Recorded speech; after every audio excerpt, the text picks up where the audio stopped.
To say that cruising is wild sometimes would be an understatement. I got to tell you about this dude that got some unintentional targeting because of his attire, and it was so intense that he had to change his shirt. He was angry. Also, we got to talk about potential change coming to Carnival Cruise Line in the main dining room, and I think this is a good one. And a cruise passenger who felt humiliated for getting called out for one of their own actions. Like I said, cruising is wild. All that and a lot more on today's episode.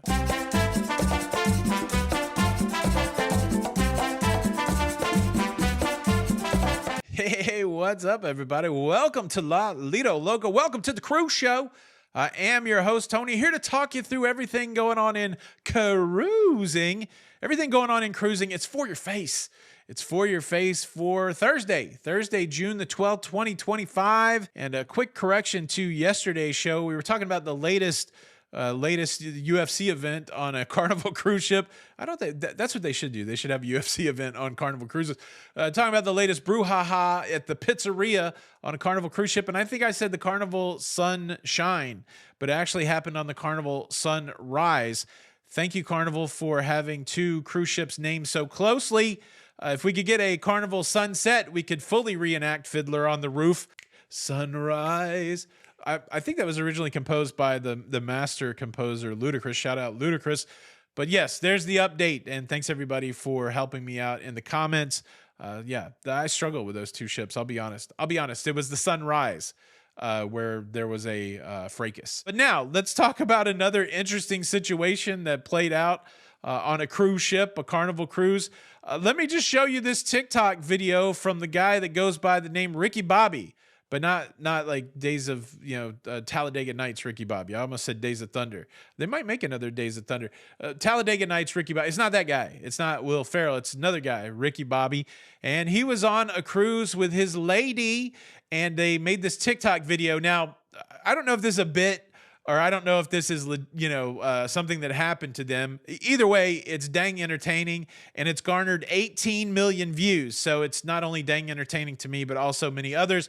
But what you have is this young gentleman sitting there on the pool deck with his lovely wife, and they're getting a lot of attention.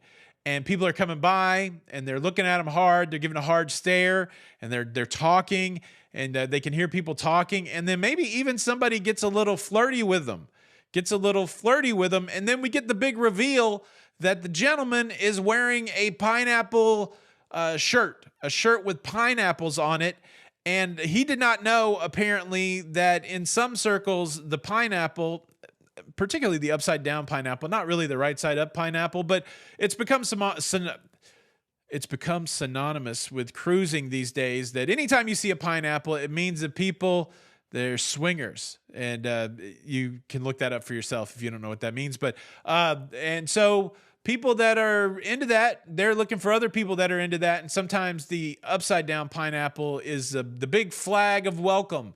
And apparently people were looking at this gentleman's shirt, and they were seeing it as a big flag of welcome. And he didn't like it. He finally got clued in. Maybe somebody said it. He finally got clued in.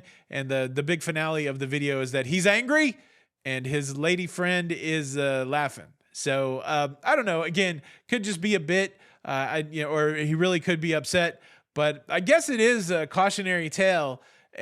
Should we, what do you think? If you see, I tell you what, sometimes I wear a t-shirt that I call the comment t-shirt, the engagement t-shirt, and it just has a bunch of pineapples on it. And every time I wear that shirt, the comments blow up with people like, hey, swingers, hey.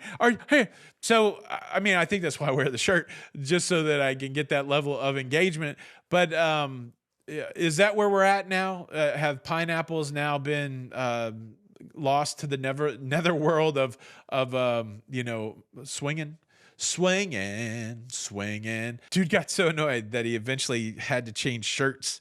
Wild stuff. Now, the second story on the agenda today is a story about cruise expansion. I often tell you these stories about cruise ports that want to restrict the cruise business. They feel like potentially over tourism is a problem for them.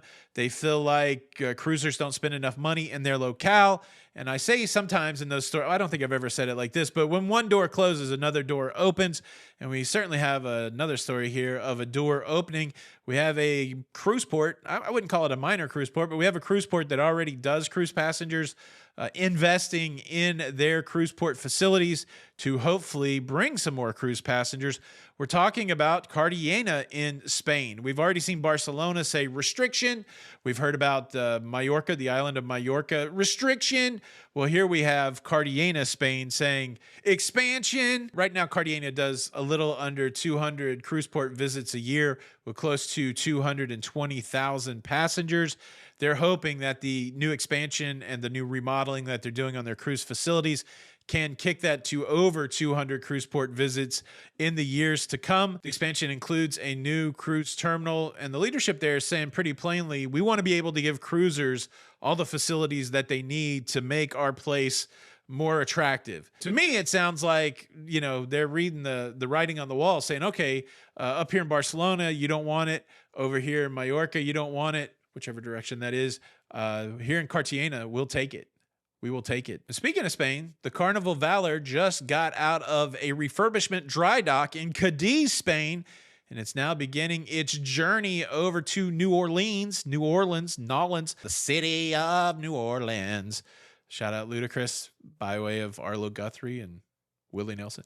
This is the 5th Carnival cruise ship to get a refurbishment here in 2025. Kind of reminds me of the time when I first started cruising. I was going on cruise ships that didn't have Guy's Burgers, Carnival cruise ships that didn't have Guy's Burgers. And I think that was called, you know, Fun Ships 2.0, where they got the Guy's Burger and the Blue Iguana. So it was neat to see a bunch of Carnival cruise ships go through that transition. I think the main thing that's happening with these cruise ships that are going in dry dock in 2025, a lot of them are getting the Heroes Tribute Bar. That's a big part of Carnival's branding. And then normal stuff for dry dock enhancements to rooms and stuff like that. But I saw this posted on the brand ambassador's website, John Heald. He posted a picture of the new lamps that are on the Carnival Valor. And I gotta applaud. We live in a time, I'm going to soapbox it. We live in a time where power and the ability to charge our devices are important. And a lot of older cruise ships across all the cruise lines, they don't have a good representation of power in their cabins, and certainly they don't have a good representation of the ability to charge our phones, for example. USB is a pretty standard thing in our lives these days. USB-C and USB-A, but more so even USB-C. I think most of us have made that transition. And so it's really weird sometimes when you go on a cruise ship and there's just one plug and it's all the way across the room and there's no USB in the cabin. And now we see a lot of cruise ships making the move. And I think the smart way to make the move, and I saw it on multiple cruise lines, is to build it into the lamp, because you can change it. This is the beautiful thing. If all of a sudden there's a new charging standard in a few years, you can change out the lamp. I love this lamp. It's got a plug, which if you're a CPAP user, you can plug right in next to the bed.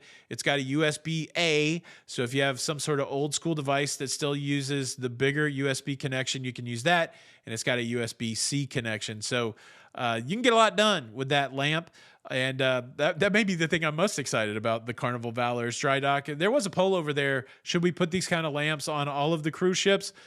Yeah, I mean, you know, it doesn't have to be the lamp, but if you can get that level of power and USB connection by the bed, on a table, in whatever form, if lamp is the easiest, I love lamp. If lamp is the easiest, do that. Do that. Now let's talk about a potential change that Carnival is testing out, and I like it. I did see an article online saying that maybe Carnival was copying Royal in this strategy, but I think there's enough nuance to say it's not a full copy. Maybe it's inspired. But a few years ago, Royal Caribbean streamlined their main dining room menus so that they could provide guests with a faster dining experience. Royal's goal was to take what was averaging in the main dining room anywhere between 95 and 120 minutes down to a 75-minute dining experience.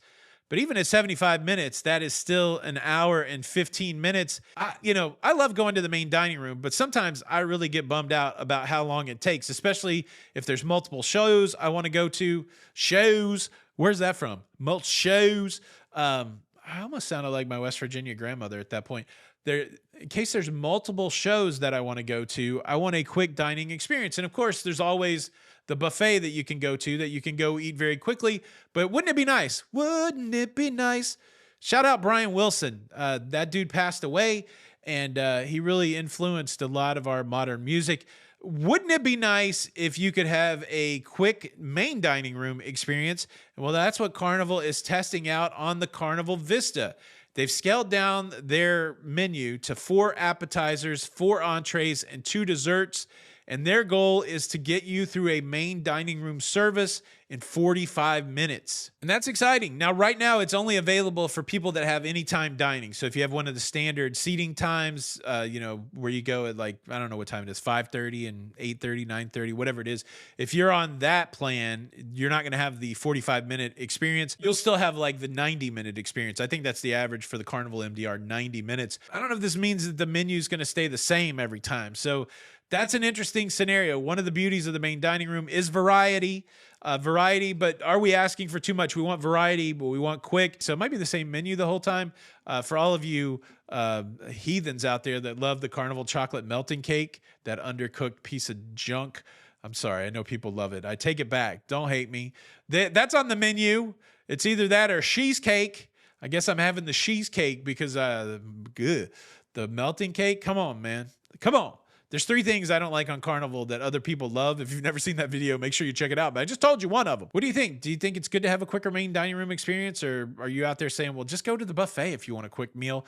Or do you like the fact that you may have an option? I think going down the road, you'll still have both. You'll have the long ability, the ability for the longer 90-minute deal, but if you might have an option for 45 minutes also if the test is successful. Now, I got to tell you about the cruise passenger that is upset. They feel humiliated because of something they did. But before I do that, I got another dilemma. It was fun yesterday talking about the dude, should he take the cash out? Bet $13 he could cash out for $107,000. I think he needs the Indiana Pacers not to win the championship and the Edmonton Oilers to win their championship. And if that happens, he could win $270,000. But he could have pushed a button yesterday and got $107,000. Well, unfortunately, I don't think that's true today. I think the Pacers won another game, and now his offer is $83,000. So, that's a big swing in one day. But I do have another dilemma. Let me tell you this one. A few months ago, when I got off the Carnival Paradise, I put my passport in the pocket of my cargo pants because we had valet parking. So I was carrying my passport just in case they asked for it when I was disembarking the cruise ship. But they have facial recognition, so they didn't ask for it. But we also had valet parking. So I knew I quickly had to produce my valet ticket and get my car. And so instead of putting my passport back in my backpack in its normal spot, I put it in my pocket. I put it in the pocket of my pants. We valeted. We went home. And on the way home, my brother-in-law called and said, hey, man, do you want to go thrifting? Which I did. And so I got home and I quickly shed my pants and put on some shorts. And well, my passport was in my pocket. And my wife is like a rock star. She's amazing. She's like, man, my husband loves these stupid cargo pants. He's only got 3 pairs. Let me get these washed up so that he can, go to work this week and have the pants that he likes. And well, unbeknownst to her, because I never really leave anything in my pockets, my passport was in there. My passport got washed. It got ruined. And now I need a new passport. So I've been trying to figure out how to get a new passport. I've done a lot of research. If you have a destroyed passport, it didn't expire until 2033. If you have a destroyed passport, you have to go through the whole process again of applying for a passport. You also have to turn in your destroyed passport, and you have to write a letter as to what happened to your passport. And so I had jury duty this past week, and there's a passport office in the courthouse, and we said, okay, let's kill 2 birds with 1 stone. This will be the perfect opportunity to get my passport renewed. So at home, I printed out the passport form. I wrote the letter as to what I did wrong. I grabbed my birth certificate, which you need. And the first day that I had jury duty, I went to the passport office, which opened up before I had to be at jury duty. And I said, hey, I would like to do my passport. I am correct in thinking that, I have to go through the whole process. And she said, yes. Did you bring a check or money order with you? And I said, no. Somehow I missed that in the thing. So my goal was to do it the next day. Next day I come back to court and I've got the check or money order with me. I get dismissed from my case. It's over. And so I immediately go to the passport office. I get in line and it's busy in there. It's the county clerk. So they're doing things other than just the passport. This is the dilemma. There's other things other than the passport. I get called up and I go up and I show the lady my destroyed passport and I say, hey, I know I have to do a full replacement. I got all the forms. I got my birth certificate. I got the check, which the lady yesterday told me to bring. And now I'm ready to do the process. And she looked at my passport and she goes, I need a second. I need a second. And I'm like, okay. And so she took my passport and she went and talked to somebody else. And then she came back and she said, well, we don't really do anything with destroyed passports here. You're going to have to do all that yourself from home. You just mail it in. And I said, well, I'm pretty sure, like I did some research. I'm pretty sure that, I do the whole process of, starting fresh. And she's like, well, I just talked to this other lady over here and that's not true. You're going to have to go mail it in. So there's the dilemma. I was pretty confident that I was correct. Somebody else in that office yesterday had affirmed that I was correct and even told me what to bring back the next day. And I just needed somebody that knew the process to help me. And I was just there in a room full of people. And I'm like, well, do I continue to press this issue? I already pressed the issue. Do I, and certainly you don't want to, there's nothing more offensive than trying to appear that you know more about somebody's job while they're doing it than them. That's annoying. I certainly can appreciate that. So I felt like I was very respectful in the first pushback saying, I think so. I think this is the process. Can you check again? And she was like, well, I already checked and that's not the process. So I left. I left because I knew there was another passport office in town. And the dilemma was, would you keep pressing the issue or would you leave? I left. That's the end of the story for me. I left and I went to another passport office and the person was like, yeah, give me all your stuff because the only way you can do it is by us doing it, raising your hand and doing the affirmation and all that stuff again. So I did get my passport sent off. The thing I didn't think about though is I had to send my birth certificate with my passport. So now I really can't cruise. I don't have anything scheduled till August the 20th, but I really can't go anywhere because I don't have my birth certificate. I almost think you need 2 birth certificates, but I expedited it. So that yesterday was the 11th and we'll see when it comes in. They said anywhere between 2 weeks and 4 weeks. So that was one dilemma. The other dilemma is I have both the passport book and the passport card. They have separate numbers. And so because I destroyed my passport book, I didn't have to, nothing's wrong on my passport card. And that was a question, like, do I want to renew both? The lady that helped me the other day said, why renew both? Your passport card is good until 2033. But now I'm thinking I'm going to have a passport that's good till 2035 and a passport card that's 2033. Now I'm going to be out of cycle. Maybe I'll just renew both of them in 2033. That's neither here nor there, but that is the dilemma. Now, let me tell you about the Carnival cruise passenger that feels humiliated. She was stopped by the maitre d' in the main dining room, and she was asked to take out of her purse the table adornment and the table number that she had taken off the table and put into her purse to take with her as a souvenir, not to be confused with sous vide cooking technique, which I'm not sure if they sous vide anything on Carnival or not. But she lifted some stuff off the table, and I tell you what. One of my favorite pieces of plates, what do you call a plate? Dishware? One of my favorite pieces of dishware is the side plate that has the Lincoln Memorial on it on a Carnival cruise. And I have thought about stealing it before, but I pretty much, I don't steal. So I've never stolen it. Maybe I'll buy it someday if it's for sale. But this lady, she stole the table marker and she stole some sort of ornament off the table and she was caught. And the maitre d' called her out and called her to the side. I don't think he yelled at her, but he pulled her to the side and she felt embarrassed and humiliated. Isn't that her fault? Or do you think that the business should let you just steal whatever you want? I don't know. I saw some comments on this story where people are like, why are you hassling somebody for stealing something like the table number? That's easily replaceable. But I mean, if you take that to the nth degree, then you could just steal everything on a cruise ship. Don't steal the table stuff, I guess, is the takeaway. But who's right? Who's wrong? Should Carnival, ask people not to steal their stuff, or should they say the customer is always right and anything you can fit in your bag, take home with you? I mean, the marketing writes itself. Pilfer away at Half Moon Cay, or steal from me at Half Moon Key, whichever way you want to go with it. That's everything going on in cruising. There's really nothing left to do. But subscribe for more and dance. Time to get up. Get up. See you on the Lido.